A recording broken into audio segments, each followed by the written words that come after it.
के अरे धन्न सुपामा यो मोमोको खावा पाउँछ र बनाउन चाहिँ सजिलो है। अनि आज मैले फेरि मोमो बनाएँ यिनीहरूको लागि। अनि उनीहरू चाहिँ खेल्दै थियो कि उता रुममा। अनि मैले मोमो बनाएको त कति खुसी हुन्छन् भने उनीहरूले अब नेपालमा खाइरहेको बानी भएर होला। ओहो मेरो हाम्रो मायालु मामु हो नि त है भन्दै दिजुलाई छोरोले चाहिँ भन्दै थियो। अनि मामु खावाइने भन्दै थियो है।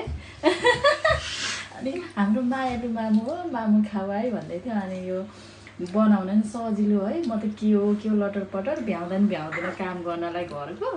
अनि उनीहरूलाई चाहिँ म चटपटे पानीपुरी भनेपछि चाहिँ हुरुक्कै हुन्छ नेपालमा खाएको बानी भइरहेको भएर नि है। अनि मेरो बुढाले चाहिँ अलिअलि खानुहुन्छ धेरै खानुहुन्न। मैले मिठो बनाउन नजानेर नि होला।